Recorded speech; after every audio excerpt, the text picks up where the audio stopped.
Do you feel frustrated nagging at your child, getting them to quickly do their homework, to stop playing with the switches, for them to get ready to go to school, take a shower and go to bed every single day? It is very frustrating when your kids don't listen to you, right?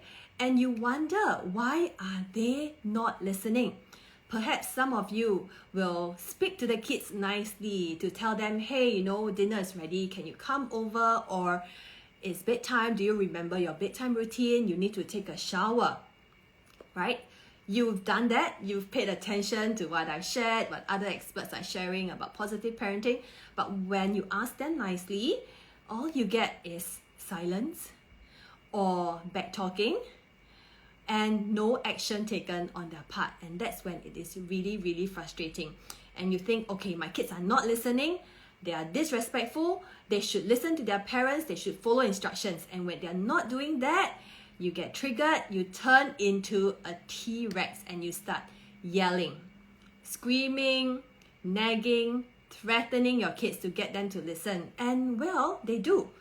Once you start yelling, they will come over and you think, okay, this seems to work, so what's wrong with that? My question to you is, if yelling, threatening, taking away privileges seem to work, why do you have to keep doing it every single time? Where is the intrinsic motivation that you are developing in your child? So that's what we are doing today. Welcome to our Instagram Live. I'm going to chat with you on the topic of if your child is not listening. So as usual, we'll do about 10 minutes of me sharing and I'll open up for you to ask your questions. I think that's the beauty of us being live and me answering your questions. So my first question to you is, I would like to use your example so that I can give you more concrete advice. So can you share with me what are some situations where your child doesn't listen to you, right? What are some things that happen, that usually happen on a daily basis where your child just refuses to listen to you? Can you share it inside the comment? You can click on the comment and type it in, and that's where we can start to understand what's going on with the kids around us. And I'm pretty confident that you realize that you are not alone, okay? So we have some of you sharing homework. So you tell your child, hey, it's time to do your homework, and they're still playing their computer games. All right, when we tell them to stop talking and playing during bedtime and they refuse to stop, yes, right? We tell them it's time to sleep, taking their own sweet time to get ready for bed, not listening to you, taking shower. So interestingly, I have one kid who loves to shower and one kid who hates to shower. So it is a struggle, I feel you, okay? 4-year-old twins, and they never want to start their bedtime routine no matter how many times you've told them, get ready for bed, right? I know that feeling. Doesn't want to brush their teeth. The thing is, if these situations where the kids don't listen happen on a daily basis, that is where you really, drive you to the wall, right? Your kids are just not cooperating. And that's why you are here. Okay? Saying no to the child, but the child still insists on doing that. Yes. So if you tell your child, no playing with the switches, no playing with the metal spoon, no playing with the scissors, and they insist on doing that. Now, at this point in time, since so many of you are here, I just want to add that if there's anything that concerns their safety, compromises their safety, you need to come in and set the physical boundary to stop them from doing that, all right? Because we want to prioritize the safety of your child. So even if they're not listening, they insist on playing with the scissors, the sharp object, running when the floor is very wet, that's where you want to come in, carry your child and take them away. So hopefully this is your first takeaway for tonight, that we always make sure that the kids are safe. Don't need to worry about any positive parenting strategies. Safety is very, very important here, okay? Right. Some of you say in the middle of play and they need to transit. Yes, I like this. Thank you for sharing this word, transition. And I think this is a struggle that many of us face as well. Getting ready for school. Sunny side up said everything, everything where they don't listen to you. Okay, that's where I'm going to start my session because I like this. Is it true that they don't listen to everything that you say? Now let's imagine you tell your child, right, for tonight we are going to have ice cream for dinner. And you get to watch YouTube videos as you eat your dinner, and you can watch it for 3 hours. Do you think they won't listen to you? Can you see where I'm driving at? It's not that the kids are not listening. The issue is that they are not cooperating. And that is what we're going to do today. I'm going to start with the why are they not listening part. It's very important for us to understand. Then we go into the how to get them to cooperate. Okay? So I've seen all the situations that you have shared. I mean, those of you who are here, you can just scroll and see, that definitely your kid is not the only one who doesn't want to go to school, go to bed, wake up, do their homework, practice their piano, eat dinner, disturbing younger sibling even though we tell them to stop, digital usage, insisted on lollipop, doesn't want to put away the phone. Wow. Okay, so scroll and you can see you are not alone in this. Now, hopefully today's session will give you some insights on what you want to do. So I have one question for you to ponder on. Listen to this, okay? If you're away, come back to me. My question to you is listening our goal? Is listening our goal as we raise our children? Why do I ask you this question? Let's pretend, your child is at the playground and you are there with him and maybe you're talking to a mommy, right? And some stranger approach your child and tell your child, hey, I have chocolate for you. Do you want it? And there's another playground at the back. Come with me, I'll show you. It's more fun than this one. Do you want your child to listen to that stranger and follow the stranger away? No, we don't. Why? Because we want them to be able to think critically. Who is this guy? Is it safe? Where is he bringing me to? I need to tell my mommy, right? We want our kids to be able to think of these questions on the spot, to work on their critical thinking, to manage their impulse control. Chocolate is my favorite. Should I go? Lollipops. Wow, he has a whole bag of lollipops. Should I follow the guy? No. We don't want our kid to listen. We want our kids to be able to think. Is this person trustworthy, right? We need to help them to learn about problem solving. So listening is not our goal here, but what we want our kids to do is to be able to weigh the situation to make good decisions. So while it is frustrating that your child doesn't want to brush their teeth or do their homework, right? We need them to test the limits. We need them to question. And that is why you're here, to learn about why are you so triggered when your child doesn't listen to you. Okay? Pause at this point in time. Think about the moment when your child doesn't want to do their homework. Your child doesn't want to brush their teeth, don't want to go to bed. Twins are playing at night when it's time to sleep. Why are you so triggered? We're talking about the why, right? Why are they not listening? But why are you so triggered when they're not listening to you? Perhaps you grew up in an environment where, you are brought up by control. So the moment when you don't listen to your parents, that's when something bad or something happens to you, right? Like punishment or scolding. But if you can take a step back to see that if your child is not listening, don't take it personally. And don't see it as a form of disrespect. Okay? Let me share. This is the part that we really need to unlearn. When your kids are not listening to you, is it true that they are disrespecting you? So let's pretend that you are watching Korean drama, all right, at night, right? And on Netflix, and there's maybe Queen of Tears, right? Then this special character showed up, like Song Joong-ki showed up, and you wanted to continue watching. And that moment, your husband tells you, hey, can you go and remove the clothes from the washing machine and put it in the dryer? You tell him, no, I don't want to do that. I want to watch my show. So you are not listening to your husband. But are you disrespecting your husband? No. At that moment, you have your priorities, right? You're going to watch your show, it's something exciting, something fun, and now your husband wants you to do something that is not fun. Of course, you wouldn't want to do that, right? So it's the same for our children, right? If you want them to move on from something that's fun, watching their show, playing their games, playing toys, and moving into going to school, putting on their socks, brushing their teeth, the priorities are different. So I hope you can understand why it's so hard for your child to move Someone mentioned about transition, and that's because it's a skill, for your child to be able to transit from one activity to another. So we want to build that skills where they're able to manage their impulses, manage their emotions, and also working on them knowing how to stop, right? So if we know why it's so hard for our children, we can then help them through a few methods, okay? Now, some of you said that, it's not that I don't feel disrespected by the child. I just feel very tired. Yeah, for sure, right? You want your kids to quickly get things done so that you can have your me time at night. And yeah, that's when, if they can listen, you will get some of your freedom time. Totally understandable, because we know so much on our minds and the mental load. So if you want that as outcome, but if you're continuously yelling, screaming, and threatening for them to quickly get the things done, and you're doing this every single night, wouldn't you be even more tired? So that's where there is another way, right? There's another way to do it, and we're going to go do it right now.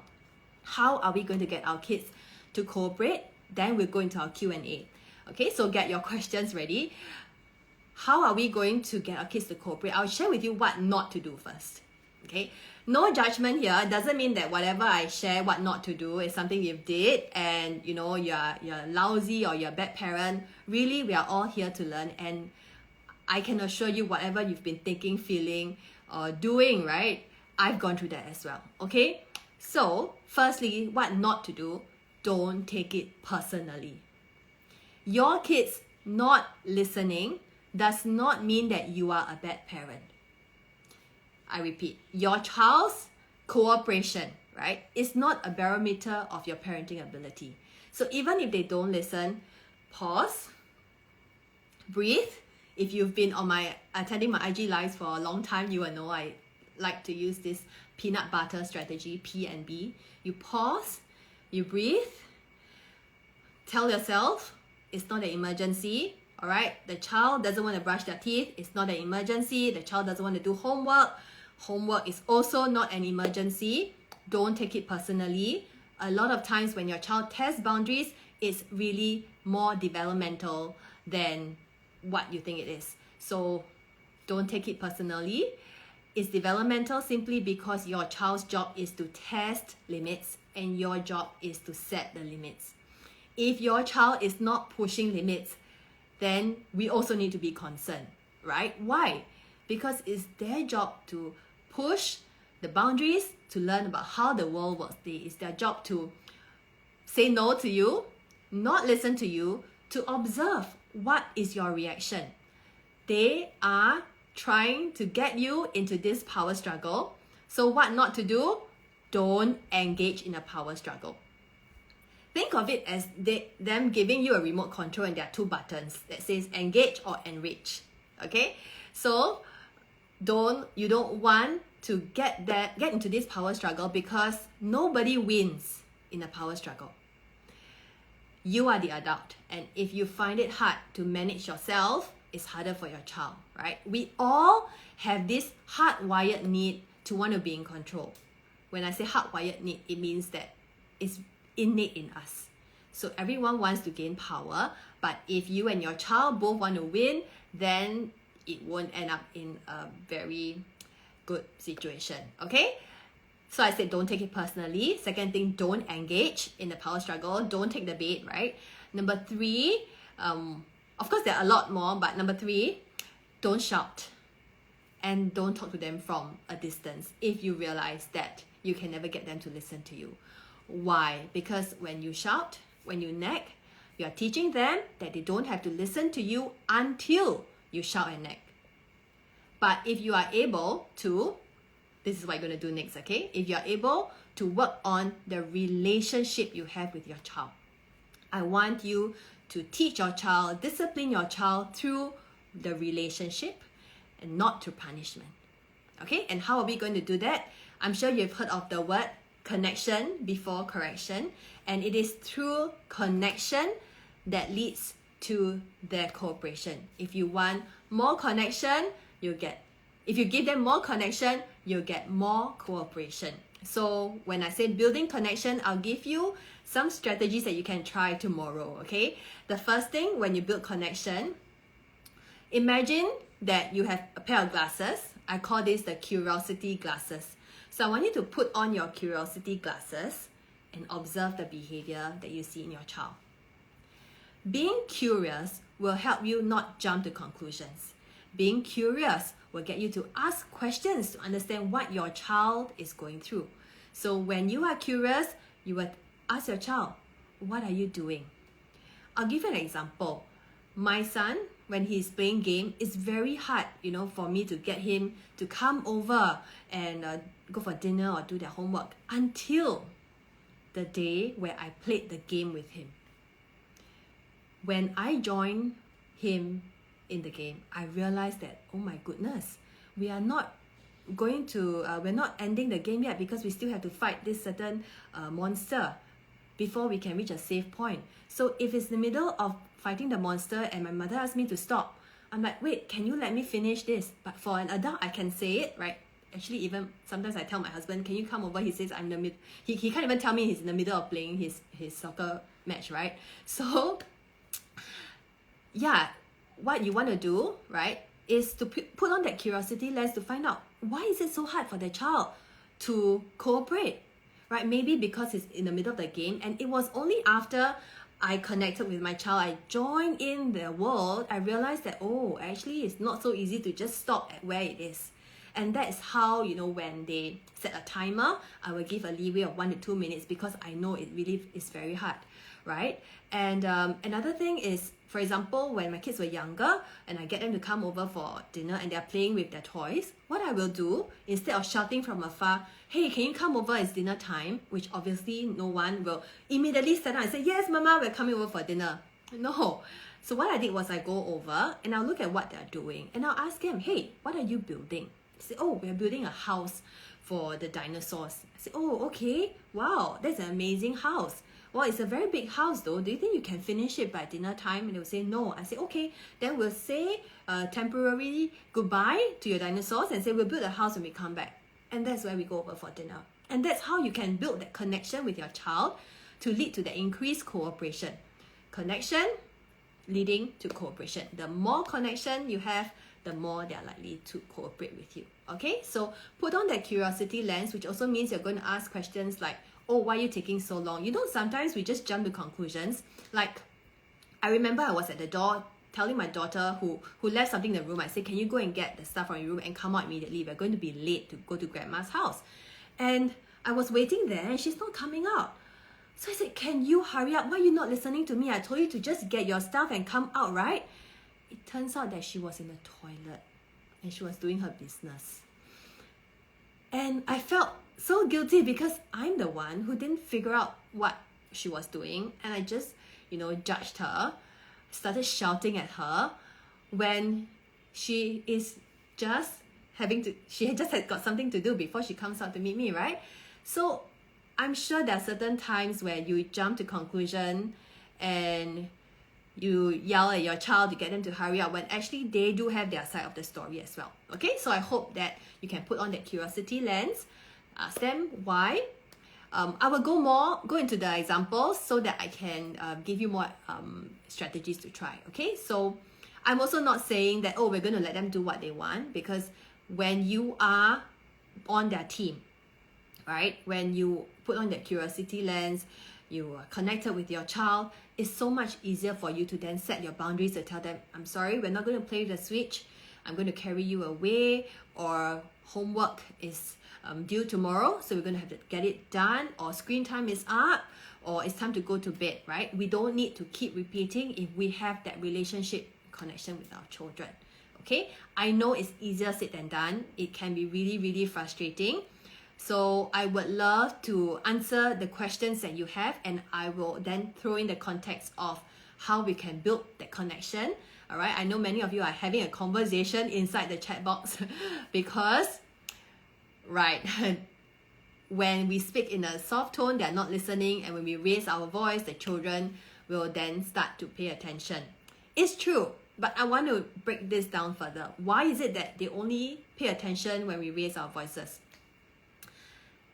They are afraid. They're afraid that, they'll get punished, privileges taken away from them, and more importantly, they're afraid that they lose the love that you have for them. So they will obey. Because your kids are still young, right? Taking out the cane, threatening works very well. Your kids will listen. But what kind of message are we sending to our children? That if things don't go our way, if people don't listen to us, we can use violence, we can threaten, we can, hurt the person. And you'll be surprised. This child goes to school and wants to play a particular toy, but the other friend took over. Since your child can't get what she or he wants, they learn by observing. Oh, I can threaten, I can hurt the person so I can get what I want. I'm sure we don't want to send these kind of messages to our children because we want our kids to grow up, to be kind, to be respectful to others. So how are we going to teach them that, when things don't go your way, what can you do instead? I think it's clear. You model it, right? And that is why I've been teaching parents in my signature online course, From Yelling to Connecting. I mean, look at the title, From Yelling to Connecting. The yelling part doesn't help the child learn skills, and it undermines the parent-child relationship. Nothing good comes out of it. And I'm telling you now, I know many of you have very young kids. Parents have told me, when my kids were younger, it works, right? When I take out the cane, I threaten, I nag at them, or I punish them, I send them to the room, they will cooperate. But really, how long do you have this leverage on them? I went to teach at a workshop, and the parent actually shared he did this, but now the child is 13 or 14 years old. The child is so much stronger, there's no way the parent can control the child anymore. Controlling works now, but if you're going to keep using this method, then you lose out on all these years of building that relationship and the trust with them. By the time they are older, you are not able to control them anymore. If you want to restrict their screen time, they are intelligent. They will go and play with their friends' phone or grandparents' phone, right? If you don't allow them, to use maybe to buy certain things, right? They will buy it behind your back. They will hide it. So, what is the lesson learned here, right? The relationship you have with your child is key, and that is also the core of what I've been advocating, what I've been teaching in my course, which by the way is currently open, right? I'm really, really excited to have many of you already joining me. We are going to work together to build this trusting relationship with our children, because if you don't do it now, it's harder in the future. I'm not saying it's impossible. It's possible, but if you already know the research now, spanking, punishing, yelling and nagging are not going to help your child have any long-term positive outcomes, then why not we start learning, okay? If you want to find out more, I have my team here with me. You type the word connect and we will send you a link to what the course is about, and you can for sure, decide and see if it's something that I can do to help you and your family, okay?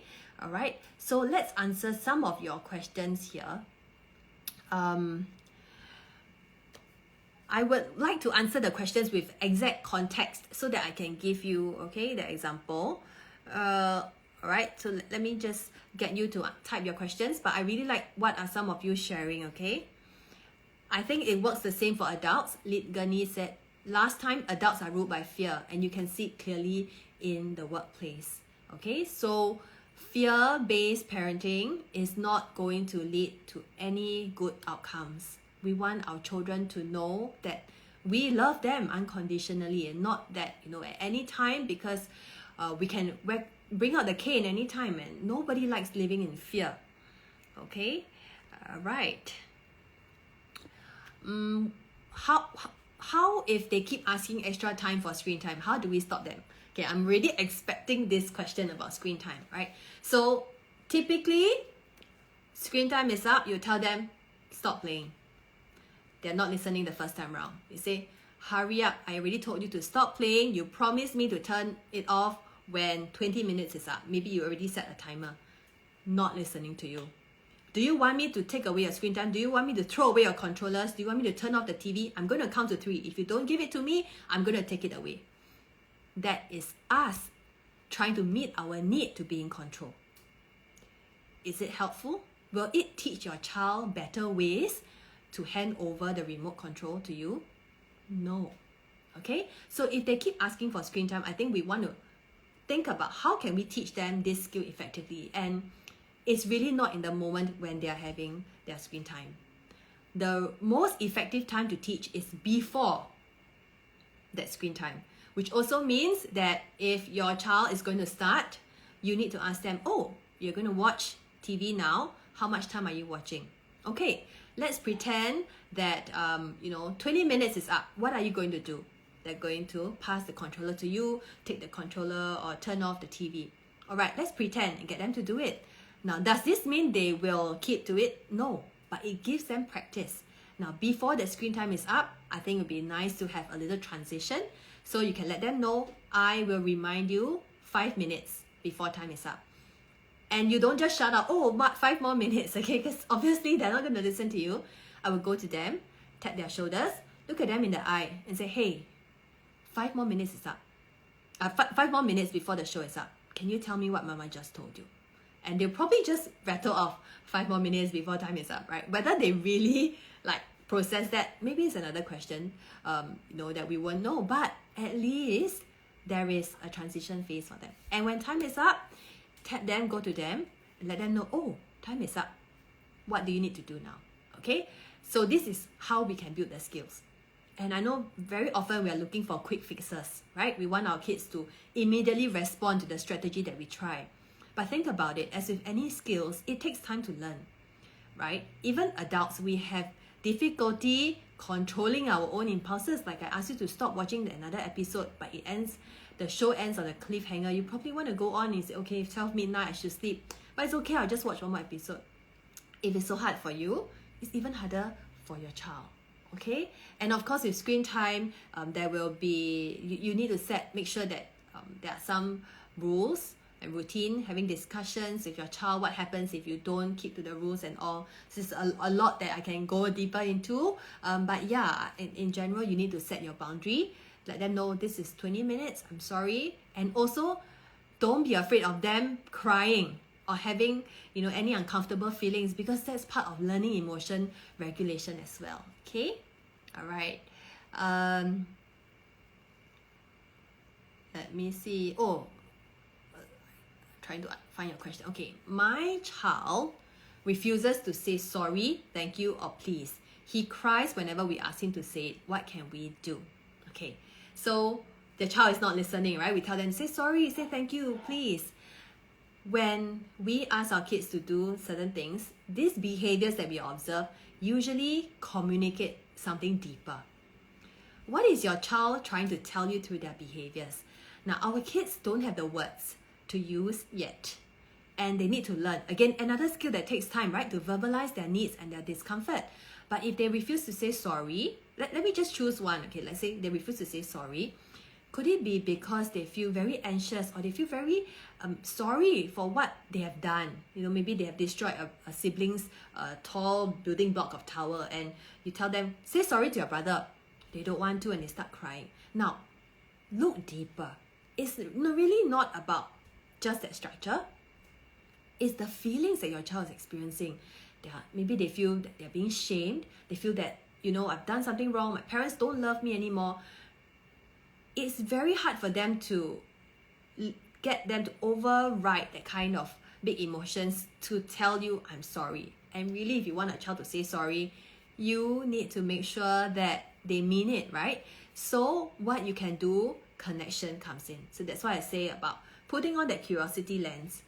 Why is your child, not listening to you? What are the feelings that they're experiencing? What are the skills that they're lacking? And these are the things you want to look out for, when you are trying to help them overcome all these challenges, put up better behaviors. And really, that's what I've been teaching. If I know some of my students are already here and they know what we do, right? We apply A, B, C, where it's again another strategy that I teach. Very similar about connection, cooperation, but in a framework, it's so much easier for parents to remember and understand.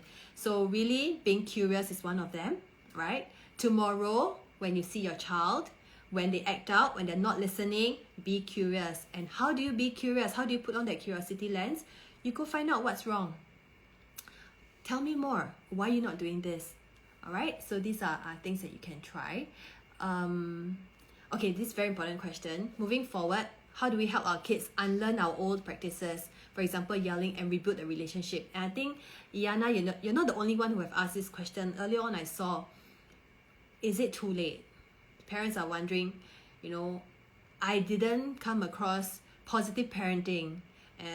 Is it really too late now that, I've been yelling at my kid, I've been threatening my kid is not opening up to me? Like I said, it's not too late, okay? Number one reason, because our brain is moldable. Because of neuroplasticity, we can make use of new experiences to rewire our circuitry, and that's the same for your children as well, okay? So how do we help our kids? I think we make amends. In fact, I'm just doing this with my members about repairing the relationships, right? You want to recognize your mistakes. You want to reconcile, reconciliate, right? What has gone wrong, and you want to then problem solve together to help your child, okay? And of course, if you want to unlearn the old practices, it begins with you.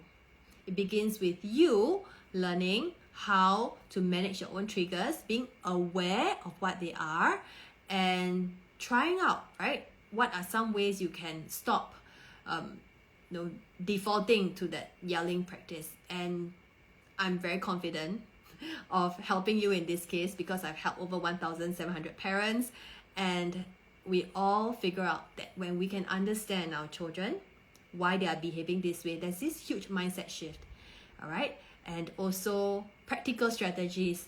Pause and breathe is one. Imagine every week I would tell you pause and breathe, right? The next day, tomorrow, I'm very sure tomorrow, when things happen, you pause and breathe. You pause because you realize these things are not true emergencies. There's no need for you to react, right? You can respond with calmness, you can empathize, you can put on your curiosity lens, okay? How to connect with a 2.5-year-old child who's still in between trying to understand and unable to understand.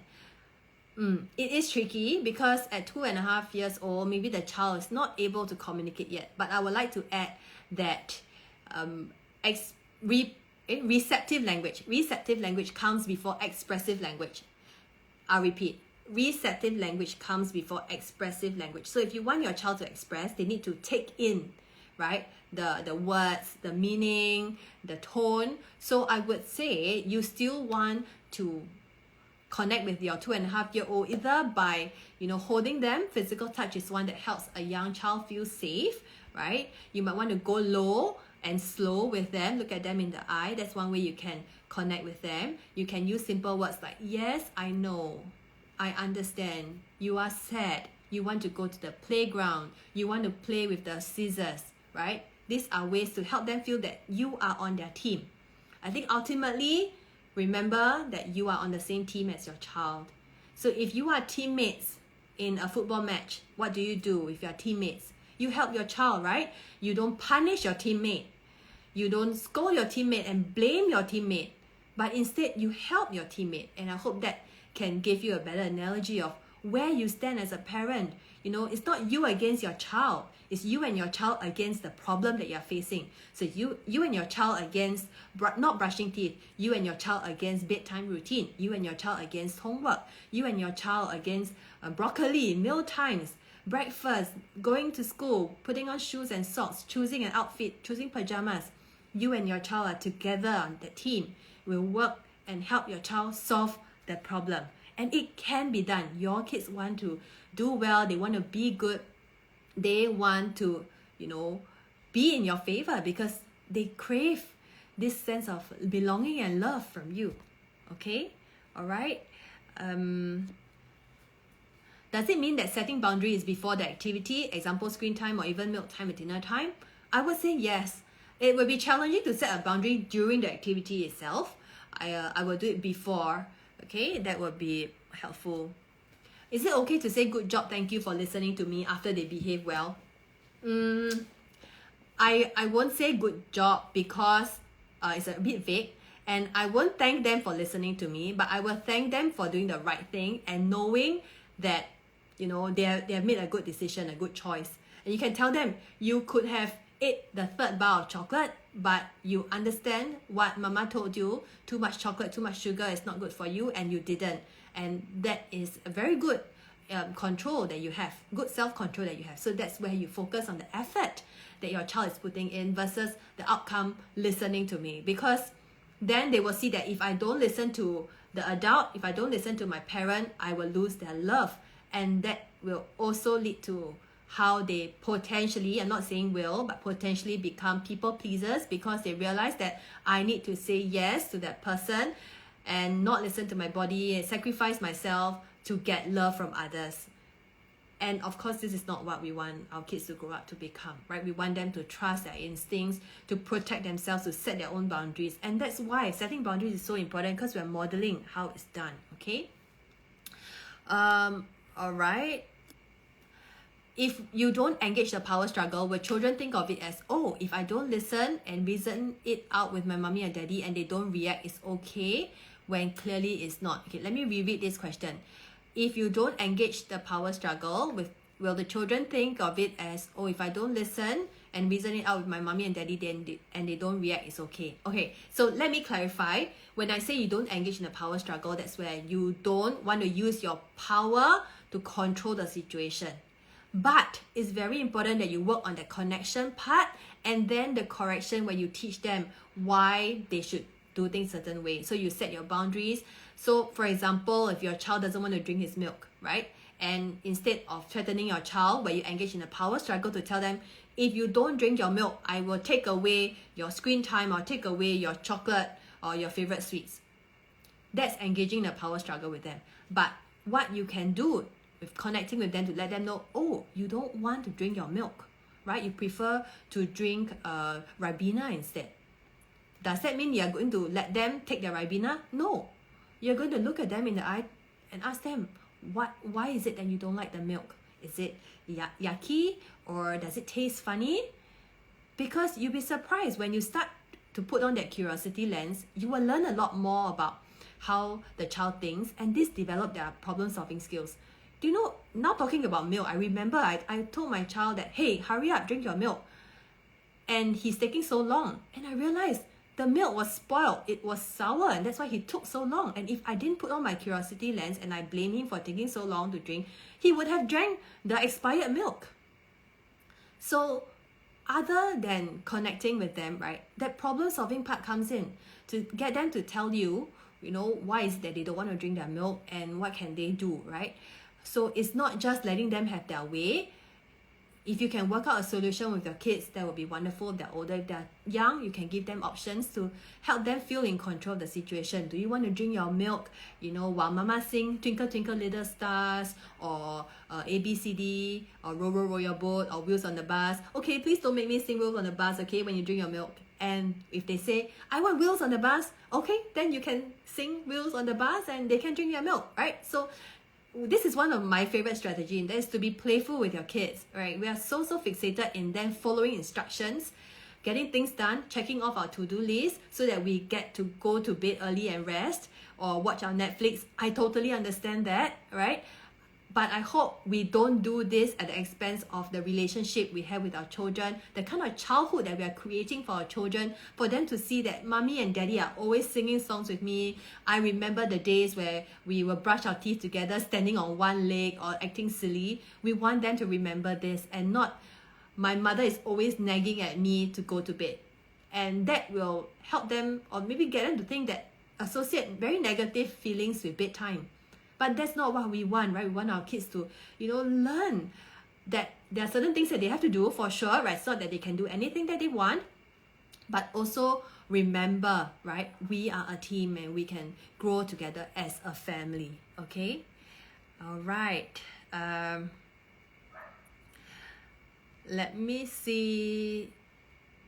Okay, actually, I really think you guys should just read the comments because a lot of wonderful tips there. Okay.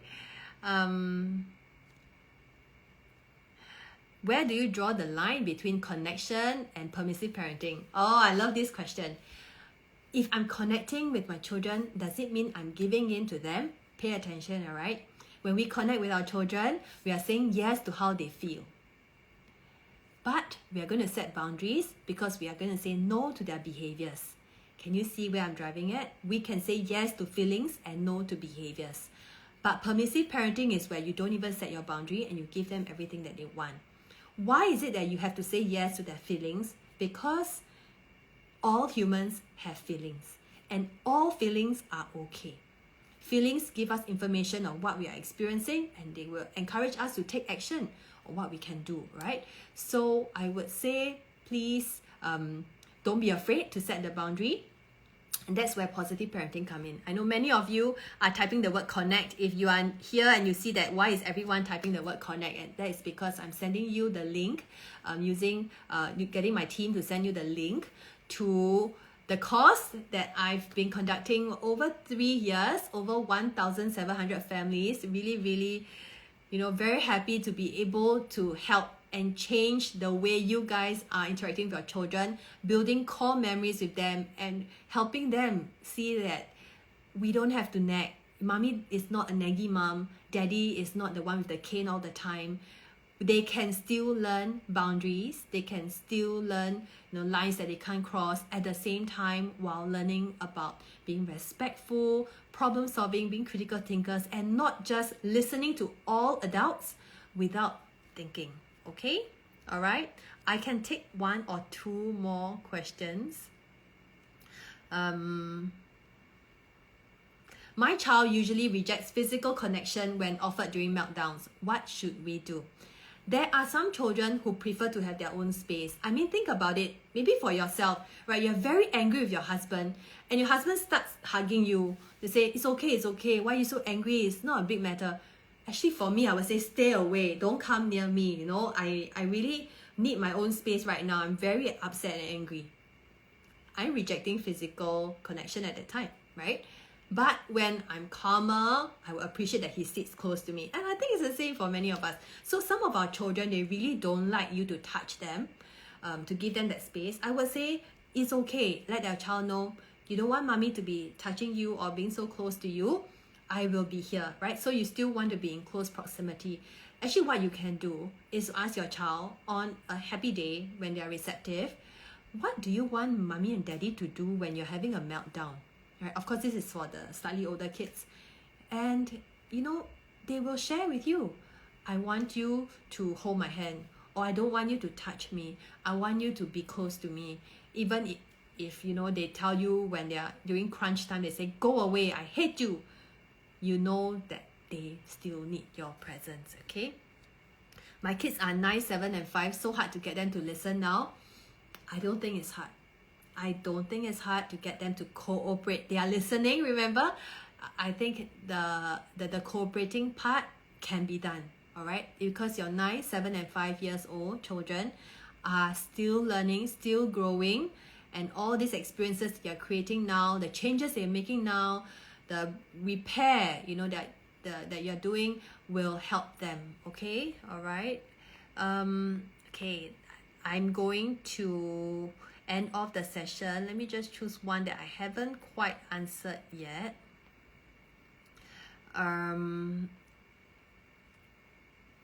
5-year-old, turning 6, he doesn't listen to me and talk back. Okay, let's talk about back talking. He talked back every time I asked him to do something. What can I do? He used to be a good boy before, but no more.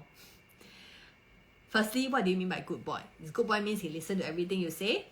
I hope after this session you realize that we don't need our kids to listen to everything that we say. We want them to think about why they want to make a certain choice and their decision. Okay, now if your child is talking back to you, I'm not saying we're going to tolerate that. We don't want our kids to be rude. This is something we are going to address for sure. However, you need to address it at the right time. So if your child is, at a peak of a tantrum or meltdown, you probably don't want to tell him, to speak to you politely. You need to speak to me politely, right? It's very hard for them to do so because they're in a state of fight and flight. But what I will do is to teach them how to speak politely outside the moment, all right? Now, let me just give you a bit more practical strategies. If they are talking back to you when you ask their child to do something, instead of instructing your child, try inviting your child. So invite, not instruct. Why do I say that? Because kids don't like to be told what to do. Actually, even adults also don't like to be told what to do, right? So if you know they don't like to be told what to do, what you can do is to invite them in this problem solving. Like, oh, can we put on our thinking caps to see how we can get you to pack your school bag? All right. Will playing some music help? Or do you want me to set a timer, right? So invite, not instruct, and get them to be involved in getting the problem solved, okay? All right, I am going to get you to end off today's session with me by just typing out one thing that you want to try tomorrow. Oh, why is the screen so different? Yeah, press something. Okay, yeah. Can you share with me one thing that resonated with you today, and whichever that you want to try? Reason is because I think you don't want to waste your time with me, right? I want you to make good use of what you have learned and try it tomorrow, okay? And I'm still welcoming parents to join my online course, because if you join now, by Friday actually, you will get the early bird bonus, which is my Fostering Resilient Minds bonus, where you get to learn how to help your kids overcome perfectionism, growth mindset, and intrinsic motivation. And these are things that I don't cover in From Your Link to Connecting, so it's extra to add on, and that will be very helpful for you if you find that your children very prone to perfectionism, cannot take no for an answer, cannot make mistakes, don't have a growth mindset, and not motivated. I think these resources will be helpful for you. So if you type the word connect, just one word, CONNECT, my team will send you the link to the page where you can sign up. And we're really very excited, to have you join me and we can learn together like what we are doing today. All right. Now, I also urge you to read the comments now. Look at what you guys are learning in just 40 minutes. Sorry, I overran. Okay. Curiosity lens, pause and breathe, being curious, connective parenting versus submissive parenting. Okay. I want to be the father that I intend myself to be. Yes. Pause and breathe. All right. Curiosity lens. If listening is your end goal, is listening your end goal? Do you really want that for your child? All right. Put on the curiosity glasses. That's right. I want to be a father, friend figure. Okay. Thank you, Jacinth, for the refresher. I love how much effort you put in to spread positive parenting. I can go on and on, guys. I can go on for hours to share with you why we don't have to parent the way we were parented. How we can do it in a different way that brings up positive outcomes, not because someone said so, but because of the research done over decades.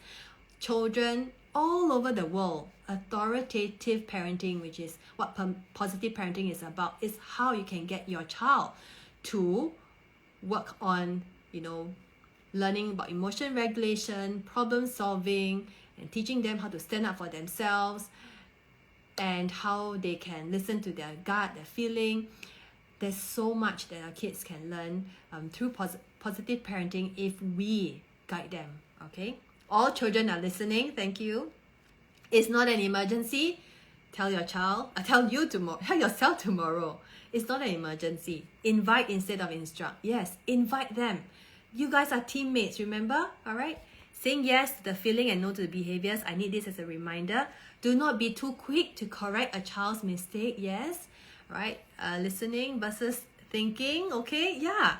Very well said. I think you guys are doing it so much better than me. Listening versus thinking. Do you really just want them to listen without thinking? All right. All right. Let me see. Break the cycle. Yes. I bet the next generation will be much different. I hope so because of you. I want to be my child's safe space. Hence, I want to learn how to understand them. Yeah. I think if the child cannot even turn to their parents to feel safe, is dangerous because they will turn to someone else. And you know, in today's society, today's world, with the advancement of technology, even, you know, AI, whether can we really trust the things that we see online, right? But we want our kids to know it's family that they can trust, okay? We are a team. Openness before obedience. Oh, I need to save all this. Very, very good mantras and reminders. I'm coming back tomorrow. All right, we're going to talk about something else. I think we're going to talk about hitting and aggressive behaviors. And yeah, I hope to see you here as well. And we will continue chatting. If you have any questions about the course from yelling to connecting, my team and I will be at our DMs, and we'll try to answer as many as we can. So I'll see you tomorrow, and have a good day, good night, wherever you are. Okay, goodbye.